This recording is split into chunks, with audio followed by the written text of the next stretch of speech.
Yo, what's going on my boys? Guns blazing back at it again. Bring you a couple of level 40 Rex farming decks, just the ones I use. It's going to be pretty straightforward to farm Rex, so hopefully we can move along quickly and then talk about his rewards. Are they worth it? Are they strong enough to make Rex viable? So here's the first one, is Holy Guard Taya. We already know how this works. You get Unhappy Girl, you lock down the field. A couple of safety cards so that you don't die from him summoning his big dino, and then special summoning with a fossil excavation. And then eventually we fuse from Master of Oz, Gift of the Martyr, Secret Pass onto our Piranha, and then go for game. I've got an anti-magic arrows here. This is for his Jurassic Impact card, which can destroy all the cards on the field. As far as I know, he never uses it unless you attack into his monster that has 2500 attack or more, which we're probably not gonna do. So if that's confirmed, you can just swap this out for another safety card or another draw card like Shard of Greed. Otherwise, also you can use 7 Tools of the Bandit if you don't want anti-magic arrows to prompt you every time you go into a battle phase. Next up, we got Elements Unite with Paradox Bros, and this one's a quite fast deck. Use Gravekeeper's Recruiter Wonder Wand to draw a bunch of cards. Also, you got Shard of Greed for that. Keep in mind that you can just use stuff like Jar of Greed or Good Goblin Housekeeping if you don't have the Shard of Greeds or whatever draw mechanics you please. Important thing is that on the final turn, you get Gravekeeper's Vassal out, special summon your Caligo Clawcrow, then use Double Union, which hopefully you picked up from the Yugi event, onto your Vassal, Secret Pass, attack for game. Now the reason I'm including these equip cards in this Sojin is because you need to boost up your Gate Guardian, or else there's a small chance that he gets his big dino to 3800 attack and attack your Gate Guardian. Now again, that's a low chance, but you know, it's better to be safe than sorry. And again, regarding Jurassic Impact, he does not use it unless you attack his 2500 or higher attack Dinosaur. But if you are paranoid about him using it on the last turn when you're about to go in for the final attack, just add in either Trap Jammer or Anti-Magic Arrows. Anyways, for these boosters, you can pretty much use anything that can be equipped onto your Gate Guardian. Doesn't really matter which ones. I just picked these ones because they were glossy. I'll demonstrate one of these decks later, but let's talk about his rewards now. Alright, so let's talk about the cards that Rex Raptor drops. First up, we got Jurassic World. This was already available through the field spell skill. Now we can just add it to our deck. So that potentially means you can use dinosaurs outside of the field spell skill, but I don't think that's a good idea. It's always best to just use a skill that starts off with a field spell. I don't see any other skill for a dinosaur deck that would just be better than straight up starting off with the field spell. Now obviously we could just use it as a backup in the deck that uses a field spell skill, but in my opinion that's not really worth it. Even back when, you know, Harpies could just destroy our field spell through a Harpy Lady plus Harpy's Hunting Ground, it was never really worth it to have a backup field spell.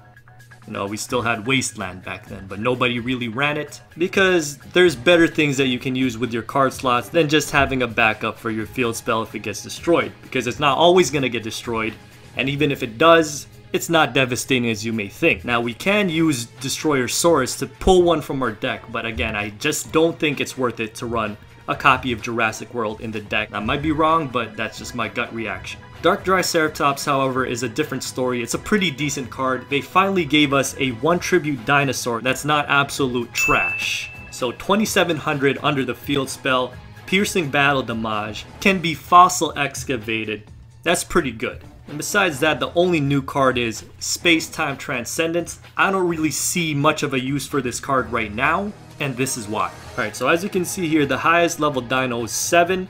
There are no level 8 dinos, meaning you can't go double level 4 into special summoning a level 8 dino. The total number of stars has to be exact. I mean, you could try out Baby Ceratosaurus and a level 4 into your Dark Dricera, but that would require you actually running Baby Ceratosaurus, which is not great in most scenarios. And once you've gotten past that level hurdle, you also cannot attack during the same turn. So is it worth it? Probably not. So these two are just, you know, old rewards. You can get them from level 40 normal Rex and level 30 as well. This one might see a little more use because, you know, you can normal summon level 5 and higher dino type monsters without tributing for multiple turns, but I doubt it. Oh, and let's talk about Destroyer-saurus. The fact that it's a 2100 under Jurassic World, meaning that's the first level 4 2100 beater. So yeah, that's pretty good. That's a new milestone, but you know how the meta is right now. Having a level 4 pumped up monster isn't as important or relevant as it was, you know, back in the day. Back in the day. But still, it's a nice touch. So did Rex and Dinosaurs get better with this update? Well, yeah, they did. But did they get significantly better, and will it be enough to change the meta? Probably not. Well, that's it for my little analysis on these cards. Let's look at a replay to see how to farm this guy. Alright people, here's a replay using Holy Guard Teia. Teia Holy Guard is just, you know, the most accessible farming deck for Rex because some people might not have Paradox Bros. Therefore they can't use Elements Unite, but I do suggest Elements Unite if you want to have a consistent 8,000 because this one's only like 7,000 to 8,000 depending on your glossies, depending on, you know, certain variables in the duel. But the gameplay is pretty straightforward. Just get your UG out, then Unhappy Girl poppin'. Lockdown is field by attacking. You don't take damage because of the Holy Guard. And this card, Legacy of Yatagarasu, is just, you know, a pickup from the trader using one of my glossy SR tickets to get pretty much a glossy Jar of Greed without having to pay at the trader a bunch of cash and stones. I got E-Jav here, and basically this is a defensive option for when he gets this guy out and tries to attack, as you'll see here. The only problem with this, I realized after, is that you don't get a no damage bonus because you take damage. Even though like I end up with more life points than I did before, you still won't get the 500 point bonus, and that's pretty big in my opinion. So your other options are Security Orb, Windstorm, Enemy Controller, things like that. I like cards that, you know, don't ask for a prompt unless you're actually getting attacked. So that's why I'm running Security Orb and Enchanted Javelin, but there's no problem with Windstorm. It's actually, you know, even more protection. Just, it's gonna ask you for a prompt every turn when it's set on the field unless you turn your toggle to off, and that could get dangerous sometimes because you might forget to turn it back on. But anyways, I just keep locking down the field. It's pretty much a successful farm at this point. If you've got the monsters locked down with the UGs, you just gotta wait.